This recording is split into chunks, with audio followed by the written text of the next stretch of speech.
Okay.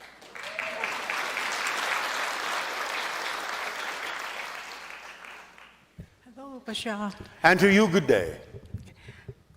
Ha'atu, I love you. Ha'atu. Bashar, I come with a friend. Her name is Lisa. Speak up. I come with a friend. Her name is Lisa. Yes. And she was born with a kidney disease, which retained all the water and her body swell. So she understands she has a negative belief system. So she thought that she was bound by this genetic disease, and also that her parent has it and some of her children has it. And she's asking, can you help her to break through her negative belief so that she can heal her body? Not without communicating with her privately, directly. So she should book a private session with you? If possible. But the idea is that there are others who can help her with this beyond us. Ask her spirit guides for assistance with this idea, since we are not really allowed to interact directly with you with regard to health issues. Okay, thank you. So my second question, Lisa and I are going to Skinwalker Ranch after this gathering. Are you sure you want to? Yes, 100%. All right. And we know that there is a ship under the mesa. Yes, in there the is, Skinwalker a very Ranch. ancient one. Yes. Is any tips or any things you can suggest us to make our physical contact more probable? No, not at this time. Just go and see what happens. Okay. Because it will depend upon your energy as to what opens up in that area for you. Because there are portals in that area. And your energy and your vibration will align with whatever needs to happen for you. But yes, there is an ancient ship buried in the mesa. It is still active and still giving off vibrations that help stabilize the portals in the area. So we intended to do a meditation on the Skinwalker Ranch. Is any suggestion that you will suggest us to do? Which kind of meditation? No, I just said go and see what kind of energy you bring. The intention you have going in will determine what opens for you. Thank you. Okay, so I'm from Canada. So yeah. Hey. So the question we have, I have two spiritual teachers, big prediction, telling us that Trump will win and we are going to migrate to moon, migrate to Mars. I have a spiritual teacher on the other side told me, Camilla's going to win and with the open contact and we're going a better earth. So I'm very happy because no matter who wins, I will have a better world. So my question to you is, how does the upcoming election impact especially the humanity and especially Canada?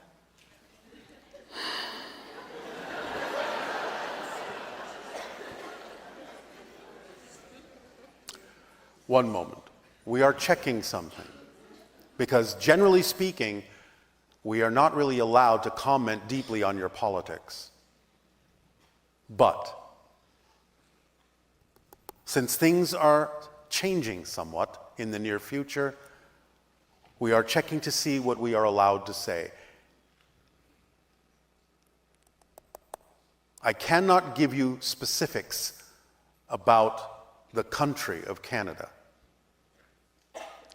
I am allowed to give you some very general specifics about the election in the United States.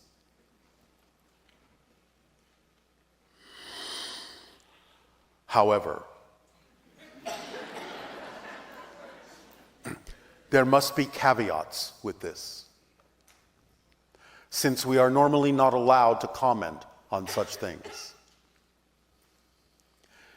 There are certain things we can say, but if we say them, because it is your world, are you willing to take responsibility for the responses of your population to what we are about to say? And before you answer, think carefully about what that means. Are you willing to take responsibility for what we are about to say? Be sure the answer is yes. Yes. All right. This is what we are allowed to say.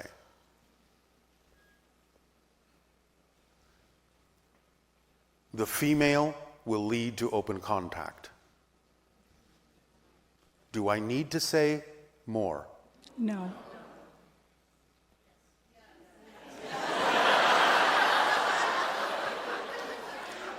Are you willing to take responsibility for the information? Yes. The male will lead to the termination of the United States and World War III. End of comment.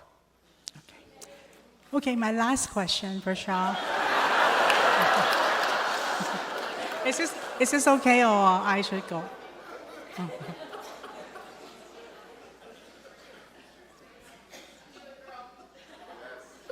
Okay, so my last question. When you're talking about the 5 years, within 5 years having open contact, and what are we preparing to do? So in my mind, actually, I've been willing to hopefully set up a center, training center for my hybrid children, as I have many of them, to teach them. Then follow your passion and see what happens. Okay, thank you so much. Thank you. Ha'atu, love you.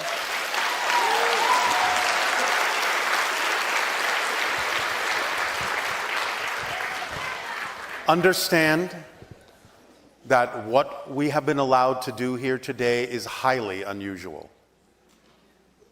and only indicative of the fact that you are closer to contact than you were before.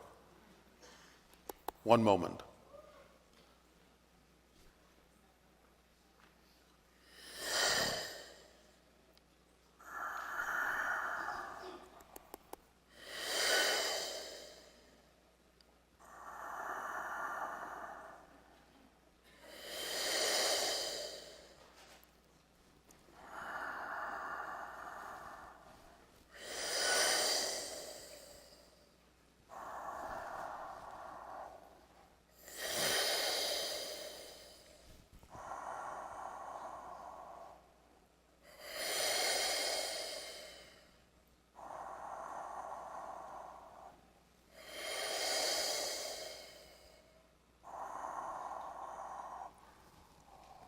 Open your hearts, open your eyes, open your minds, and you will know the path before you that is toward us.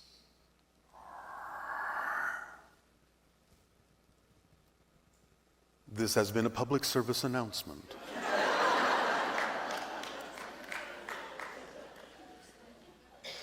You will not know who that was until later. But we have introduced them already last night of your time.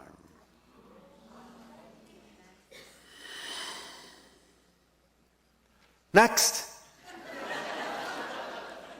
Greetings, Bashar. And to you, good day. Such a pleasure and amazing to be here with you today after feeling like I've been calibrating with you for a long time. All right, it is our passion and our pleasure as well. Thank you. What would you like to discuss? So I've been, throughout my years, visited many times, seen and been visited by different crafts, but there hasn't been a pattern. Each one seems to be very unique in its lights and colors. My question is, can you tell me maybe which race I'm more connected with or my energy is more dominant with? Well, you are connected to Pleiadians and hybrids. There's a few smatterings of others as well. Syrians? Some, yes. Okay, so that was the first question. Is there one that I could maybe potentially connect with more on a deeper level that you feel? If you will participate in what we talked about that you call CE5s, you understand this term? No. Going out with groups to certain areas and opening up communication, shining lights, and getting answers from ships that will appear and give you responses and things like that. That is the idea of close encounters of the fifth kind, CE5s. If you will participate in gatherings or create your own gatherings to do so, this can help open up avenues of communication and connection for you to those to whom you are most strongly connected. Thank you. I'll definitely try that out. All right. Another question is going to be more personal to me. I think the easiest way to frame this would be a three-part question. Is that a sneaky way of asking three questions? No, it's one concept, but with three different elements that are all connected. This has been a deep fear of mine for a long time. The first one is snakes. Snakes? Snakes. Since I was a child, I've had sort of like a primal fear of them. In many ways, I feel like I was harmed by them. No, but the idea is that it connects to the symbol of ancient wisdom, and it connects to the symbol of genetic alteration, because you're part of the hybrid program. And it connects to certain species that give off a certain frequency and a certain energy that allows you to feel that you need to go into survival mode when exposed to it. So this leads to the reptilians, which I would like to have more perspective from you on, because it ignites fear within me. I understand. They're not necessarily malicious, but they don't necessarily have, shall we say, humanity's best interests as their highest agenda, but they are kept in check by the other species that do.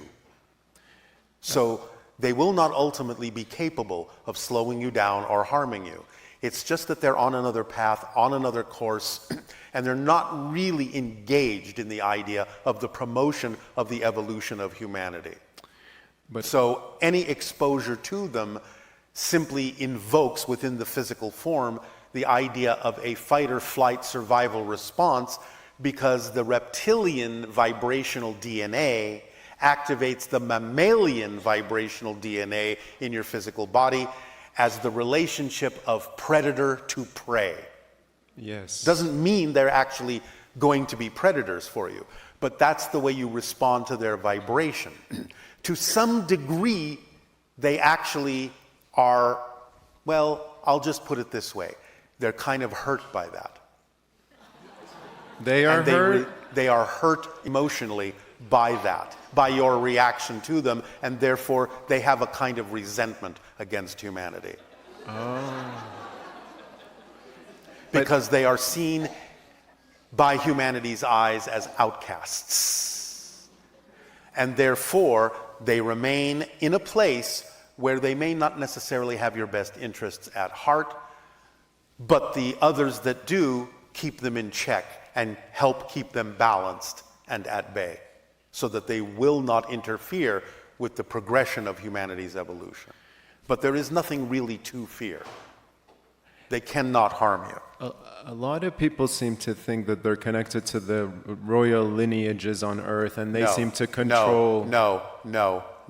That's a fallacy. It is a fantasy. It is a throwback to the idea of the ancient Anunnaki, who did create the idea of the blue blood royal bloodlines. That is simply another way of expressing that the Anunnaki DNA may be slightly more pure in certain lineages on Earth. That's what that's about. But some humans that are involved in conspiracy theories have confused and commingled various conspiracy ideas into the idea that the reptilians are involved in that, simply because of their attitude toward humanity that you are intuitively picking up on. So they've commingled different conspiracy theories, which is one of the reasons why the first step in the Interstellar Alliance social experiment was to let go of conspiracy theories. So if the Anunnaki are our parents, or don't we have their genetic... Yes. Aren't we a hybrid of Anunnaki and As the Sasquatch? I said, you are hybrids to begin with as Homo sapiens. That's why you're already hybridized, because of the Anunnaki genetics that were introduced into the naturally evolved hominid on Earth. But wouldn't then the Anunnaki come and guide us? They did. What do you think some of the stories in the Bible are about? Okay. of angels coming down to guide you, of being led through the desert by a pillar of fire and a pillar of cloud. What do you think that's about? It's about the guidance of the Anunnaki who recalled those who created Homo sapiens because that was against their law to do so. But they then realized that they had to take responsibility for guiding you up to a certain point until they felt that they could let you sort of evolve on your own to see what would happen. Do you think that though they will return after they have evolved in a certain way that they are no longer the Anunnaki you knew hundreds of thousands of years ago? Some of them have evolved into what you will now experience as the Pleiadians. Thank you so much. That was beautiful, and I needed that. All right. On a separate note, something... Oh, another question you've snuck in. Well, if it's only one more, then I will curb it to... Everyone seems to be talking about the solar flares and how that activates... Don't worry about it. All right. Don't worry about it. I won't worry about it. Thank you. I'll just ask the last one. Sorry, your card has been punched. I appreciate you. Thank you so much.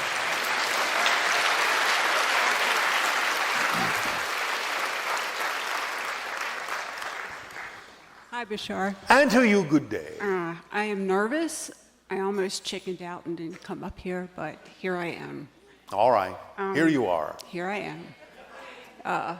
Last night during the meditation, it came to me that to ask you that are we all just dreaming each other, meaning humans dreaming the other races and the races dreaming us in this grand big story? Would you repeat that? Yes.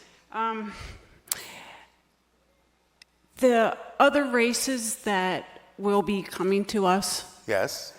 are they not dreaming us and we dreaming them in one great big dream? Yes, of course. From that level, of course. It's So- all a dream. May I ask, when does a dream become reality, or does it ever, and when does reality become a dream, or are they two very separate things? It depends on what you mean by dream. It depends on what level you're looking at it from.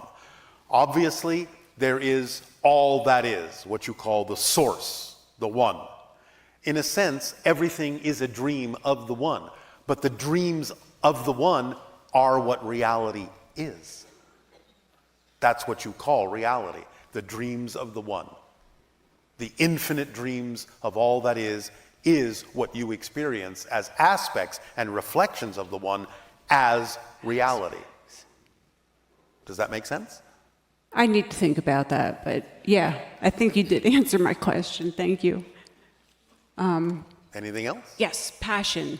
Yes. I have this idea that passion feels joyous and great and exciting, and that hasn't been my experience. It doesn't have to. Sometimes passion can be a perfectly balanced sense of peace and relaxation. When we talk about the idea of passion, that doesn't mean, as we say, you have to be jumping up and down and running around with your hair on fire. It means you are simply in alignment and in the flow of who you truly are.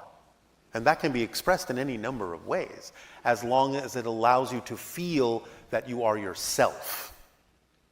That's what we really mean by passion. Passion is the body's physical translation of communication, messages from your soul, from the higher mind. It communicates in an energy language that your body translates as this sensation called passion, which more often than not is really just about the idea of a focus of something you really love to do. And that can be expressed in any number of ways. So taking action on your passion is the response to the soul, I heard you. And it begins the dialogue so the soul can send you more opportunities to act on your passion. But no, it doesn't mean you have to be running around like crazy. It doesn't mean you have to be jumping up and down with joy every single minute.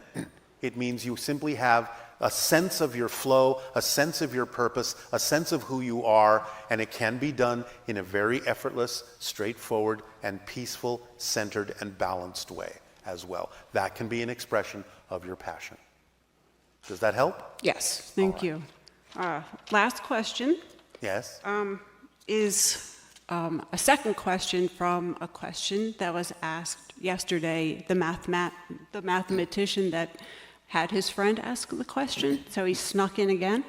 Yes. The question has to do with teleportation. Yes. And the question is, can you describe an experiment to see gravity and electromagnetism as related?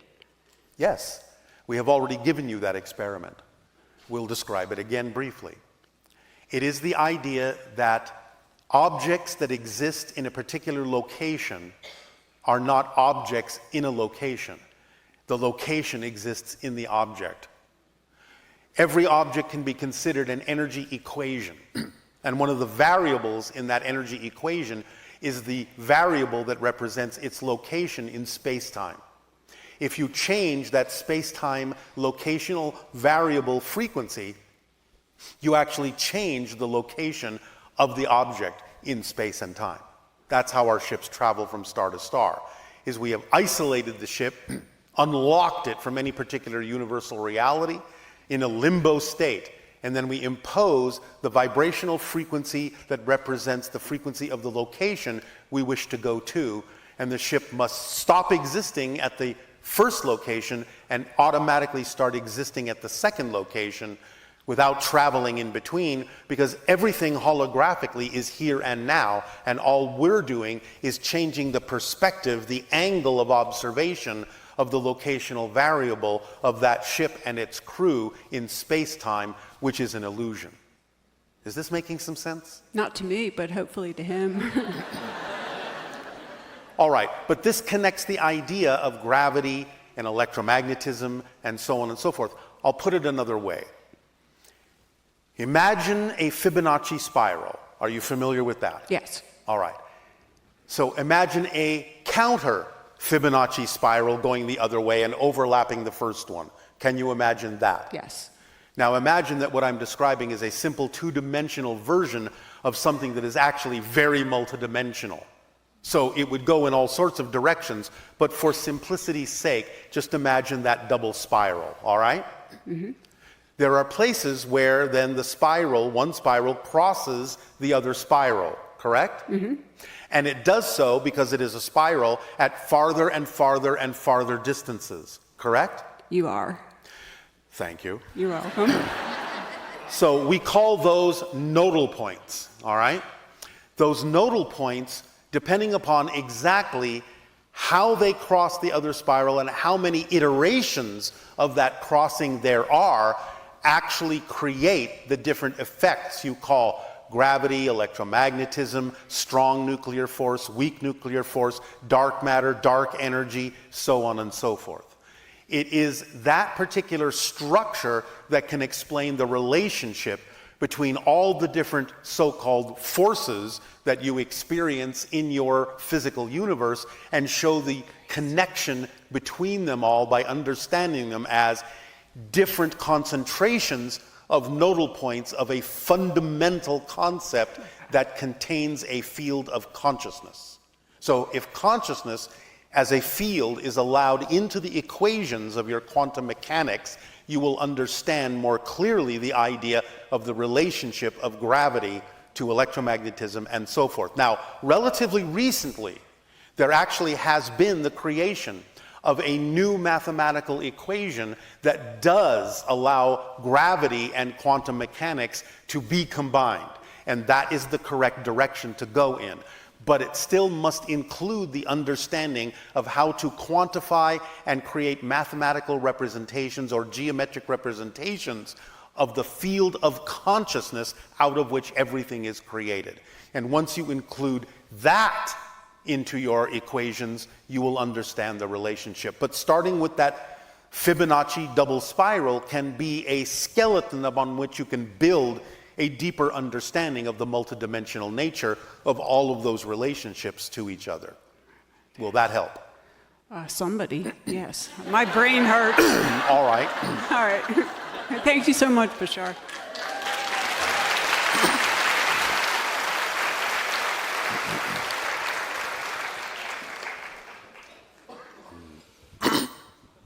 Hi, Bashar. And to you, good day. Of course, okay. First of all, I want to say thank you for last night and the meditation.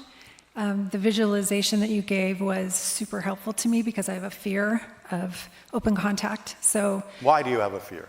I think it's because the concept of it is relatively new to me. Like I didn't even allow myself to think about it until a few years ago. Well, do I scare you? No, Well, why not? I'm part of open contact. no. And yeah, so it helped. Don't rush ahead. Why don't I scare you?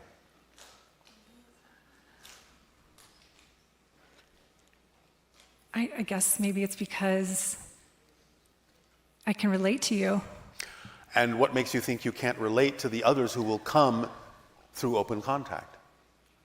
Well, honestly, it's the way they look. I mean, The I way know they that's- look. It's scary to me. Oh, scary. Are you afraid of animals? No. Don't they look very different from you? Yes. I know. Why it doesn't aren't make you sense. afraid of them? I guess I'm used to them. You're used to them. Mm-hmm. Do you think you can get used to us? Yes, And then you won't be scared? absolutely. All right. Yeah. So you understand it will not happen faster than you can handle. Right? Yes? Yes. Because what will be the point of that? Correct. Above and beyond all, open contact is logical. We understand what you can handle. We understand that it makes no sense to give you more than you can handle. The process is in your hands. We're taking our cue from you and the pace you say you can handle. We're not forcing anything on you at all. So even though we gave you that exercise, the fact that it is just an exercise is what allows you to decide at what rate, at what pace you can handle it. One moment.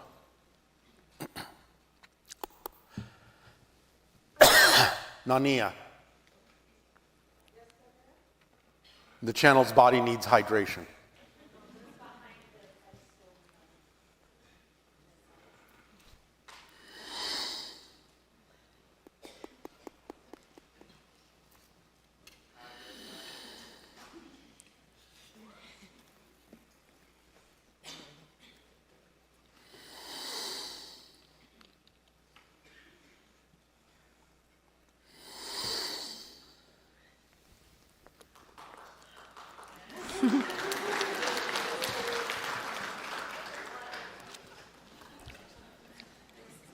Thank you, Nania.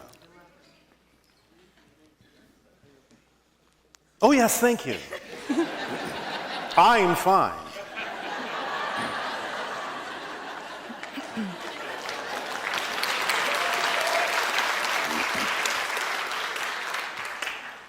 Would you like to continue? I would, yes, thank you. Okay, so my question... Did that freak you out? No.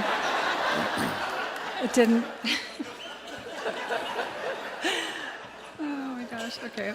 So my question is, okay, so when you talk about the shifting to the new earth, and those that follow the formula and have broadened their bandwidth have the opportunity to make that shift. But you're shifting now. Yes. But this is my question. So it feels similar to the story of the second coming of Christ in the Bible. Yes, well, the idea of the second coming is actually the awakening of the Christ consciousness in every single individual. Okay. It's not about the coming of a single person. Okay. It's about the same thing as opening up to the Buddha nature, the Krishna spirit. Same idea. It's allowing you to be who you truly are as a full soul. Great. Okay, that's good. That's what I was thinking too, so I appreciate that. Oh, all right. Thank you for your synchronicity. Sure. And then I just want another quick question so other people have a chance, but why do humans experience time in a linear fashion? Because that's what allows you to experience growth, discovery, and change. In a timeless state, there's no change. There's no growth. Okay. So it's the way in which existence allows you to experience the process of change, so you have a deep appreciation that allows you to learn lessons and discover something new, because the structure of existence never changes. It's your relationship to it, your experience of it, and your perspective of it that does change, and that's how creation expands. Make sense? Yes. Thank you very much. You are very welcome.